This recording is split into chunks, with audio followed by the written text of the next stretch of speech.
Muy buenos días, gracias por la invitación al comité organizador de este primer congreso del 2024 de la alergia intervencionista.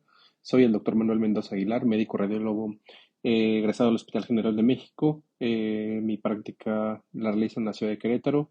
El tema que quiero compartirles el día de hoy es acerca de las complicaciones del drenaje biliar percutáneo. Eh, lo más importante, como les pongo en la diapositiva, es reconocer las complicaciones y saber resolverlas. Es un procedimiento que se realiza con mucha frecuencia en la práctica de cualquier radiólogo intervencionista y bueno, todos estamos expuestos a algún tipo de complicación, entonces me gustaría compartirles mi experiencia acerca de este procedimiento.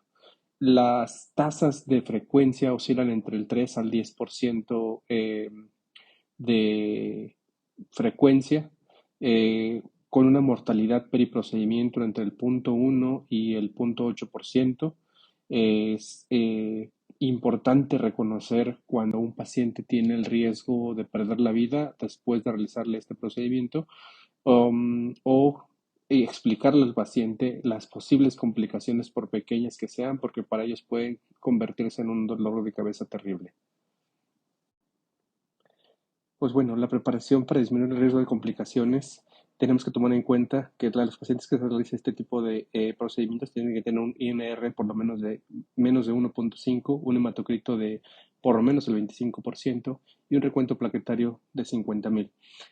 Hay que suspenderles cualquier anticoagulante, ya sea aspirina, clopidogrel, por lo menos 5 días antes de realizar el procedimiento.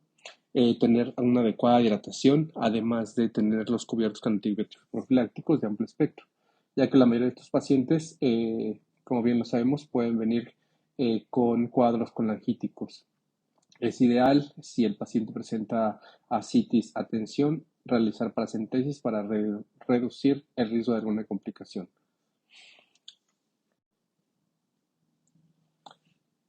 Tomar en cuenta de igual manera que hay que corregir cualquier coagulopatía que pueda presentar en los pacientes, administrando ya sea vitamina K antes de, por lo menos 3 antes de realizar el procedimiento.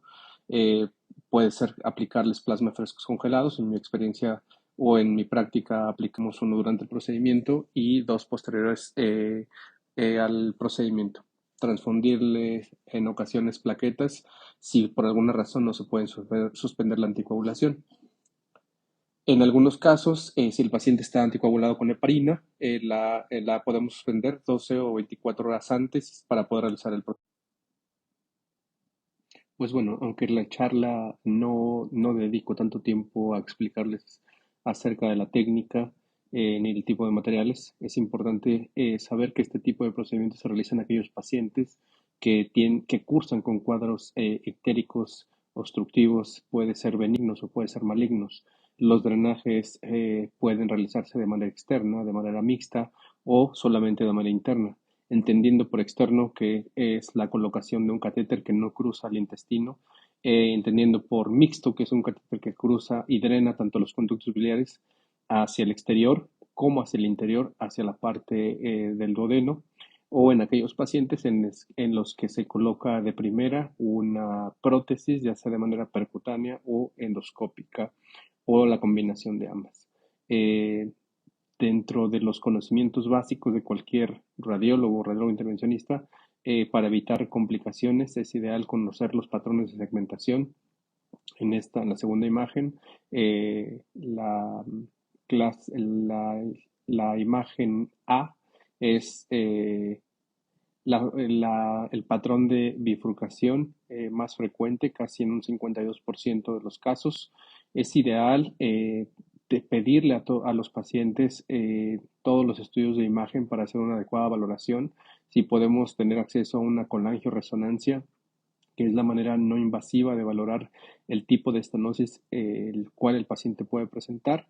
Con esto nos podemos dar una idea si el paciente requiere solamente un drenaje derecho, un drenaje izquierdo o un drenaje, un acceso bilateral.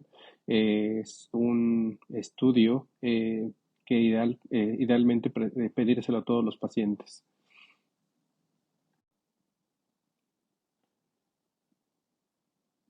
Pues bueno, el acceso biliar recomendado Durante muchos años se realizó solamente con equipos de fluoroscopía. En mi práctica, tanto pública como privada, idealmente es el uso de ultrasonido, ya que permite una punción única. Nunca obviamos el uso de la fluoroscopía. Eh, Ideal tener un ángulo de punción en un conducto periférico adecuado para pensar en un futuro recambio o una posible colocación de un stent biliar.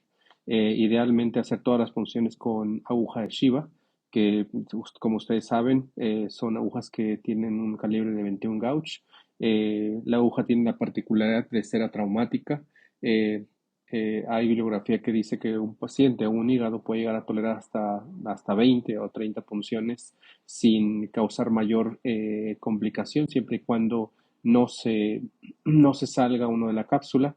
Tener mucho cuidado con la pleura, hacer la punción por debajo por lo menos de dos arcos, de dos espacios intercostales de donde termina el diafragma, idealmente en promedio por arriba, en promedio en topografía del décimo espacio intercostal, eh, por arriba del arco costal o por arriba del reborde costal para evitar cualquier punción al paquete neurovascular.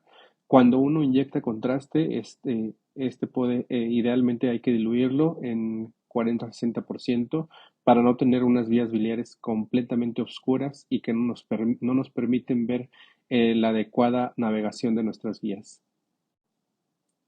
La clasificación de las complicaciones biliares podemos subdividirlas con el acceso, eh, no vasculares, hemorrágicas y las complicaciones debidas a los stents. Con respecto al acceso, las que son las enumeradas aquí son transgresión del espacio pleural, el hematoma subcapsular, el acceso arterial involuntario, el acceso inadvertido al conducto biliar extrahepático, la perforación de la vía biliar o ascitis e interposición de ácidos intestinales en el reborde superior. De las no vasculares, que son las más frecuentes, sería la fuga de bilis, la pancreatitis o el biloma o el absceso por colangitis, la fractura de los catéteres, que es algo extremadamente raro, la obstrucción o desplazamiento de los mismos y el pandeo de estos. De las hemorragias, el pseudoanorisma, la fístula biloarterial o biloportal, o la erosión de algunos catéteres que en la literatura solamente los he visto, erosión del catéter a alguna estructura vascular. Y dentro de las complicaciones del stent están la obstrucción, la migración, la disyunción y la fractura. El primer caso que les quiero mostrar, este es un caso muy típicamente sencillo de un drenaje biliar percutáneo, de un hombre de 69 años, el cual tiene el diagnóstico de SEA de cabeza de páncreas, se le realiza la derivación mixta sin complicaciones, pero 24 horas después el paciente refiere que no hay salida de líquido biliar como sí se presentó en las primeras horas. Le hago un control fluoroscópico con el arco en C y bueno, vemos esta sorpresa. Un catéter que está doblado, eh, que está salido, está fuera de los conductos, no está completamente exteriorizado, pero vemos la curva que tiene subcostal. Eh, Afortunadamente, con una guía hidrofílica se lo logré recolocar. Esto es uno de tal vez otros 10 casos en los que 5 desafortunadamente perdí el acceso y es muy difícil recolocárselo ya que el acceso hacia la piel ya no corresponde con el acceso hacia la cápsula hepática. Es importante reconocer o hacerle saber a los pacientes que esto puede suceder en las primeras horas. En mi práctica, si tengo la oportunidad, hago un control fluoroscópico al siguiente día, si no, por lo menos a la semana. Pero lo más importante es comunicarle al paciente que si por alguna razón no drena material biliar, hay que regresar nuevamente a la sala de fluoroscopia.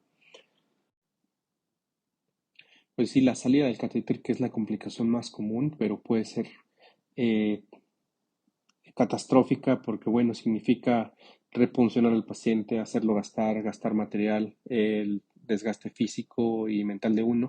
Entonces es importante hablar con el paciente que el hígado no es una estructura fija.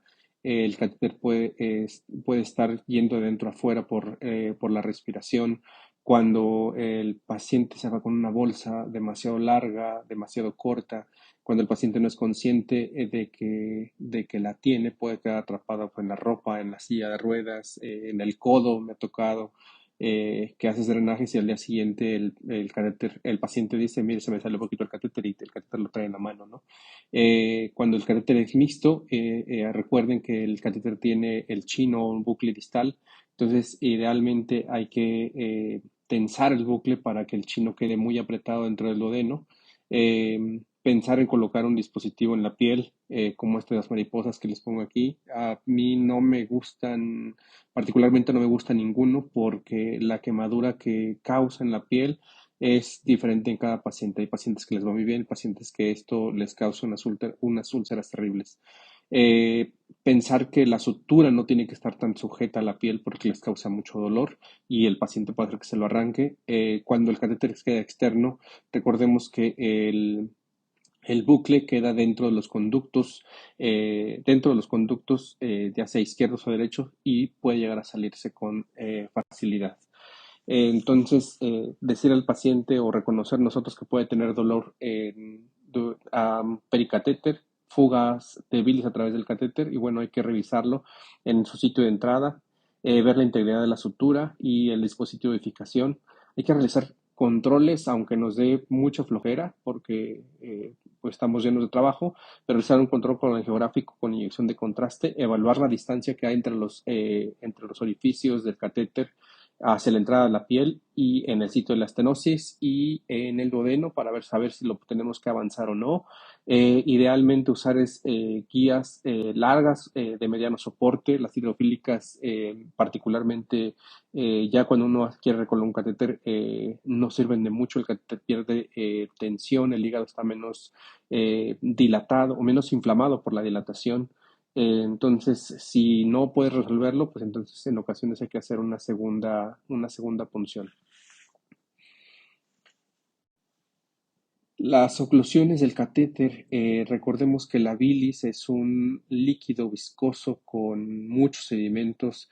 El catéter puede estar torcido, puede estar doblado, eh, puede estar una sutura muy apretada. Lo más frecuente que a mí me toca ver es que el catéter sufre torcedura por el peso de la bolsa.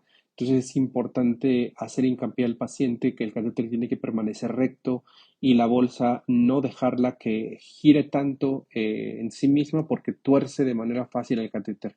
Es importante educar al paciente de cómo evaluar que el catéter esté permeable. Yo les pido siempre que cuantifiquen la bilis cada 24 horas. No podemos llevar a sala de fluoroscopía a un paciente diario, no lo podemos radiar diario. Entonces, la única manera que tenemos para saber que ese catéter funciona de manera adecuada es el gasto de bilis. Este, Cada quien en su experiencia puede, y como les hallo en el caso y como vean al paciente, la cantidad de bilis drenada puede estar oscilando entre los 100 y los 200 mililitros. Eso no tengo manera de decírselos, pero sí es importante decir al paciente que haga cuantificación del gasto biliar. La fuga, el dolor, la ictericia, la comezón, otra vez que empiece con orina oscura, que tenga fiebre, hay que pensar que el catéter esté ocluido. Pues la fuga biliar, aunque suene simple, puede ser eh, terrible para los pacientes. Esta puede llegar a suceder debido a la oclusión o al desalojo del catéter o después de colocar un stent o cuando se retira un catéter externo, ya que recordemos que son pacientes con desnutrición y los tractos no cierran tan fácil. La fuga biliar externa puede ser por obstrucción o torsión del catéter. Esto provoca dilatación y exceso de presión, reflujo de bilis y por lo tanto pues una fuga de bilis hacia el tracto, hacia la piel. Idealmente, si esto sucede y no cede, pues hay que pensar en colocar un catéter un poco más grueso para evitar que este se obstruya por residuos. En ocasiones se forman abscesos subcutáneos y son terribles para los pacientes. Si las fugas persisten además de colocar catéteres, entonces habremos de pensar en la posibilidad de colocar bolsas de ostomías para evitar daños a la piel. Las fugas internas que se presentan como en 10% de los pacientes con ascitis, la bilis puede filtrarse hacia la cavidad abdominal o el peritoneo y causar una peritonitis biliar, lo que puede llegar a ser súper doloroso e ir acompañado de fiebre y bacteremia. En este caso que les presento aquí es un paciente que se le coló un catéter, posteriormente se le hace una colonografía a través del catéter y vemos cómo hay peritonización del medio de contraste hacia la región subcapsular y subcostal. Esto en ocasiones causa abscesos terribles y entonces tienes que tener un catéter para el drenaje biliar y un catéter para drenar esa colección. Las fracturas del catéter, aunque es una complicación poco frecuente, no me ha tocado, no tengo la experiencia de ver un caso que se haya roto un catéter de derivación biliar. Esto es causado por las sales biliares, hacen que el catéter se vuelva duro, se haga quebradizo. Las suturas externas pueden obstruir el catéter y causar torsión, obstrucción y rotura. Entonces hay que inspeccionar el catéter para detectar cualquier torcedura que tenga, asegurar que las suturas no lo estén apretando demasiado, que los dispositivos de fijación no contribuyan a un punto de presión a lo largo del catéter. Y bueno, pensar en hacer recambios regulares. Si tienen la posibilidad ustedes de hacer recambios de antes de los 3 meses, idealmente para los pacientes. Si por alguna razón tenemos algún fragmento de catéter en el tracto de los conductos biliares, bueno, hay pensar en que existen diferentes dispositivos para la extracción de los mismos, ya sea con un balón, con un snare o con pinzas quirúrgicas. No tengo la experiencia, nunca me ha tocado algún caso. En esta imagen vemos cómo hay un fragmento de catéter en los conductos biliares del lado derecho. eh, Se logró canular este fragmento con una guía a través del tracto de entrada y posteriormente el fragmento se avanzó hacia el duodeno con un balón. El pandeo es cuando el catéter está demasiado apretado, como ya les había comentado, el bucle entre el hígado y la pared abdominal que se forma, se puede obstruir, hay que reposicionarlo mediante fluoroscopía, idealmente suturar el catéter en 3 a 5 centímetros de la piel. Yo lo hago más o menos como a 2 centímetros. En ocasiones no sirve, no sé cuándo va a suceder. Solamente hay que tener que vigilar al paciente por lo menos una semana después. Otras complicaciones que me toca ver que son desgastantes para los pacientes es el dolor. Entonces son pacientes oncológicos que tienen realmente la mayoría vienen con un esquemas de analgesia bien establecidos. Los daños en la piel, me ha tocado ver casos severos de grandes úlceras hasta de 2 centímetros, donde el catéter más que ayudarles es súper incómodo porque les quema la piel, además de, como les decía, los dispositivos de sujeción contribuyen a que la piel se queme, el Tegaderm, el Lipafix, hay pacientes que hacen alergia a cualquier medio de sujeción. Y bueno, la deshidratación también es una complicación que hay que tener en cuenta, apoyarnos con algún nutriólogo, con el hepatólogo, con el gastroenterólogo para evitar este tipo de complicaciones. La transgresión pleural es una complicación rara, nunca he tenido la mala fortuna de ver a algún paciente que me haya sucedido. Creo que ha disminuido su frecuencia, la cual se reporta entre el 0.5 al 2% de los casos. Esto a que, bueno, la mayoría de los casos que en la práctica los hacemos guiados con ultrasonido. Podemos causar hemotórax, neumotórax o derrame biliar, el cual puede llegar a causar empiema, alguna fístula, y lo que hay que hacer es, pues bueno, un nuevo sitio de punción que sea transhepático. Eh, el siguiente caso que les presento es un hombre de 85 años con antecedentes de neumobilia, el cual por clínica y por colangioresonancia pensaban que tenía una fístula bilioduodenal. En realidad se realizó la derivación biliar percutánea sin mayor complicaciones. Hizo un acceso izquierdo. Es un paciente que no estaba dilatada la vía biliar, solamente veía conductos llenos de aire. Sin contratiempo se realizó el diagnóstico de divertículos duodenales. Si los ven, son estas dos lesiones saculares que se llenan de contraste. Eh, la derivación se realizó sin complicaciones, pero días después el paciente regresa con dolor abdominal y fiebre.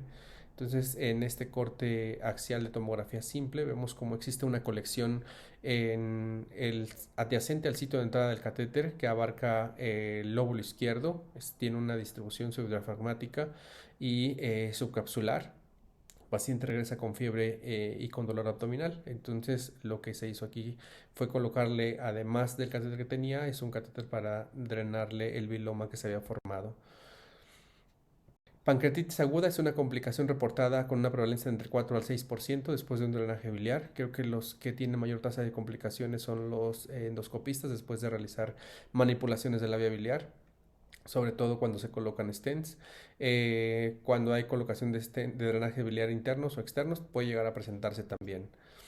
La colangitis y sepsis, esto se ve con mucha frecuencia. Los pacientes con colangitis existente que requieren descompresión biliar requieren una cobertura antibiótica prolongada. Idealmente aplicarla antes y después de hacer el drenaje. Recordemos que cuando hagamos la punción vamos a remover bacterias que pueden ir hacia el torrente sanguíneo, los cuales pueden causar choque séptico. Después de la colocación del drenaje, eh, por una estasis prolongada. Idealmente minimizar la inyección de contraste cuando sospechas que va a suceder esto, mantener los drenajes abiertos, realizar vigilancia estrecha, idealmente hospitalizar a los pacientes, porque nos ha tocado en la experiencia propia que el paciente pues fallece por choque séptico. Las complicaciones vasculares tienen una frecuencia del 2 al 3%. Pueden causar hemoperitoneo, hemotórax, hematomas subcapsulares, hemobilia o melena, lo cual lleva inestabilidad hemodinámica, sangrado a través de la piel o en las bolsas que pueden ser hasta de 200 o 250 mililitros por hora y ser una catástrofe. Las complicaciones más frecuentes son pseudoaneurismas de la arteria hepática, cuando el acceso biliar se realiza a través de la arteria. Idealmente realizar angiografías para posteriormente realizar embolización. Si uno va a realizar una angiografía, hay que retirar el catéter, dejando una guía colocada para no perder el acceso. Esta es una mujer de 66 años a la cual se realizó la derivación. Ya tiene una metástasis en la cabeza del páncreas por sea de mama. Se realiza la derivación sin complicaciones. 3 días después del procedimiento tiene sangrado a través del catéter. Se resuelve solamente avanzando el catéter. No se realizó ningún estudio angiográfico. El siguiente caso que les presento es un hombre de una mujer de 75 años con diagnóstico ósea de cabeza de páncreas, a la cual yo le realicé una mañana tranquila, sin mayor contratiempo, su drenaje biliar percutáneo. Tenía acceso a una prótesis totalmente cubierta, en la cual le coloqué sin mayor complicación. Se desplegó de manera perfecta en el sitio de obstrucción. Al terminar el procedimiento hice embolización del tracto solo con Gelfam. En algunas ocasiones uso coil si es que los tengo. En esta ocasión solamente usamos pasta de Gelfam con contraste. 2 horas después del procedimiento la paciente comienza con dolor, distensión y datos de choque. La residente le realizaron un ultrasonido y me reportan líquido libre de aspecto hemático, que tenía sedimento hiperecogénico distribuido en todos los recesos suprainframesocólicos, como lo vieron en la tomografía. Y bueno, es una paciente que cursa con choque hipovolémico y muere a las 2 de la mañana. Lamentablemente no se le realizó un estudio de angiografía. vale la pena hacer un paréntesis y recordar que para colocar que lo voy a mencionar más adelante, esta paciente tal vez se hubiera beneficiado de hacerle un estudio angiográfico y tratar de encontrar el sitio de sangrado, lo cual no se pudo realizar. Este es otro caso, este es un hombre de 76 años hipertenso, con un síndrome ictérico de por origen maligno, no tiene diagnóstico. Realizo yo la derivación biliar percutánea, creo yo que sin contratiempos, al finalizar y colocar el catéter mixto, porque logré pasarlo hasta el odeno. Veo y me percato que tiene defectos de llenado en todo el tracto del árbol biliar, lo cual no tenía al principio. Aunque no tenía sangrado hacia el catéter, yo sospechaba que tenía algunos coágulos ya dentro de los conductos biliares. Eh, es un paciente que se ingresa para vigilancia. En las primeras horas se queja de dolor importante. Pasado una hora lo ingresamos para realizar una tomografía. Y bueno, en esta imagen coronal vemos cómo se aprecia un hematoma eh, gigante en la región subfrénica, subperiepático. El catéter persiste en adecuada posición, creo que está un poco angulado, pero no se ve extraído. No hay salida de sangre a través del catéter eh, en las primeras horas ni después de este estudio. Toda la sangre quedó subcapsular o intraperitoneal. Eh, el hospital donde se realizó este caso no tenía una sala de hemodinamia para llevarlo a angiografía, y por las condiciones del paciente que entró en estado de choque se decide llevarlo a cirugía para empaquetarlo y ver si puede resolver el sitio del sangrado. Sale de la cirugía sin contratiempos. El cirujano drenó en promedio 1500 mililitros de sangre. Eh, Sale sin complicaciones, pero fallece 2 horas después. Otra complicación que me ha tocado ver es en fugas o en sangrados venosos en pacientes que tienen fístula bilioportal, que aunque es rara, puede verse si uno accede a un vaso portal y uno piensa que está adecuadamente colocado en los conductos biliares, pero en el trayecto del catéter alguno de los orificios puede quedar en alguna vena, y lo vamos a demostrar, o se ve con los pacientes que tienen sangrado a través de las bolsas, pueden llegar a presentar melena, y lo que hay que hacer es recolocar estos catéteres, ¿no? La fístula bilioportal puede haber exudación de sangre oscura en el sitio peritubárico acompañado de hemobilia que sugiere lesión venosa. Es el tipo de fístula más común. No he visto ningún caso reportado de esto. Esto lo encontré en un artículo de complicaciones de vía biliar. Es erosión del catéter hacia la vena cava, que es un caso pues extremadamente raro. El paciente debuta con obstrucción del catéter y hemobilia. De las complicaciones relacionadas con el stent, es un procedimiento paliativo en pacientes con cáncer inoperable. Eh, Idealmente hay que colocarlos en pacientes que tienen una sobrevida de más de 3 meses. Las complicaciones tempranas, antes de los 30 días, puede ser oclusión de stent por prolapso del tumor, coágulos después de colocar el stent, una mala colocación, un desplazamiento del stent. Puede haber colangitis aguda, pancreatitis o colecistitis. Me ha tocado ver casi la mayoría de las complicaciones. Y dentro de las tardías, pues puede haber oclusión por crecimiento interno del tumor o por compresión del mismo, por lodo biliar, por incrustación o migraciones del stent. Nunca he visto una fractura que puede llegar a suceder, eh, causando sangrado y erosión del tumor y colangitis. Este es un caso de un paciente con SEA de cabeza de páncreas, al cual yo le coloqué el stent, y este stent se ocluye a la semana, regresa para repermeabilizarlo, y lo que hice fue dejarle, además del stent, dejarle un catéter mixto. La oclusión del stent, pues bueno, recordemos que hay stent que son de metal y son descubiertos, son más propensos a la oclusión por crecimiento del tumor. Los stent cubiertos se ocluyen por el tumor o por lodo.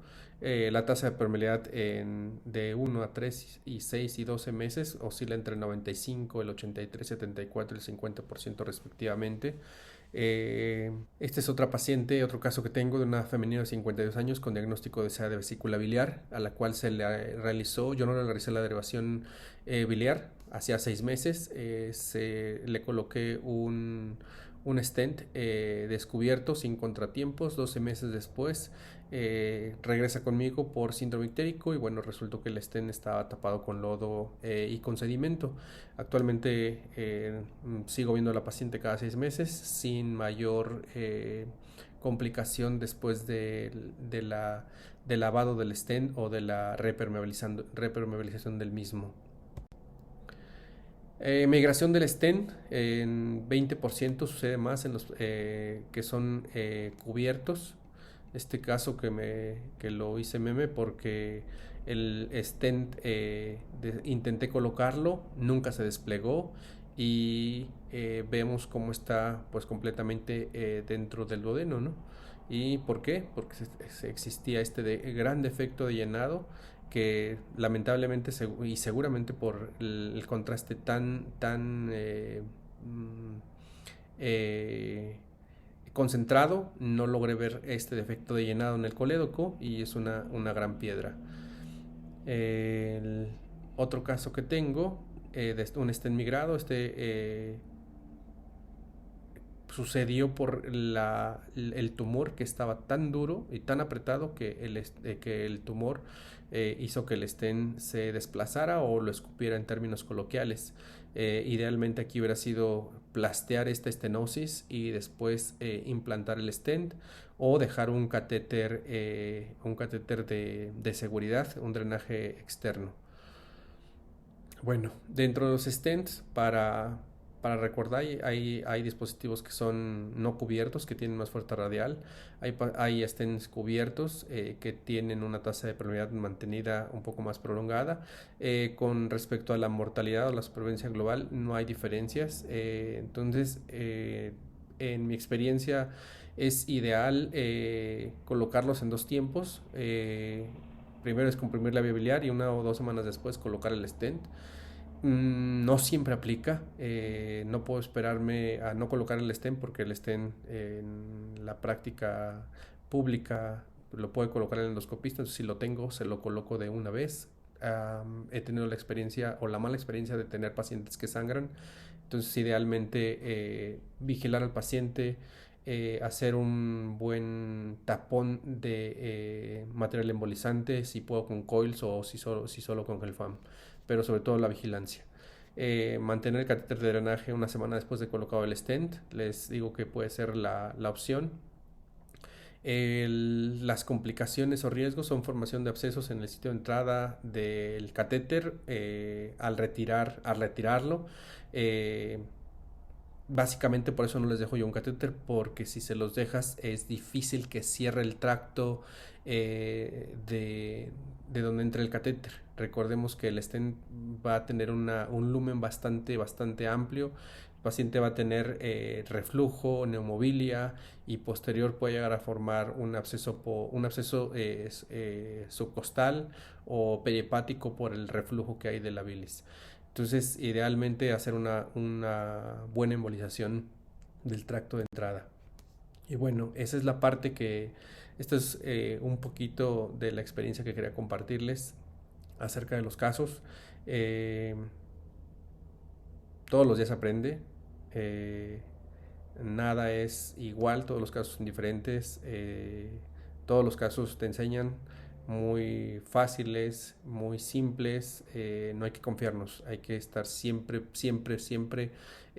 pendientes del paciente, más que el catéter, estar en comunicación con el paciente, decir si todo va bien, cuánto drena, si se tuerce, si no se tuerce, eh, tratar de hacer todas las derivaciones en la medida de lo posible, hacerlas mixtas, la sobrevida de los pacientes es más alta, tratar en todos los pacientes o en la medida de lo posible colocarles stent o hablar con el endoscopista de que le coloque un tutor biliar de manera endoscópica, no dejarlos solos.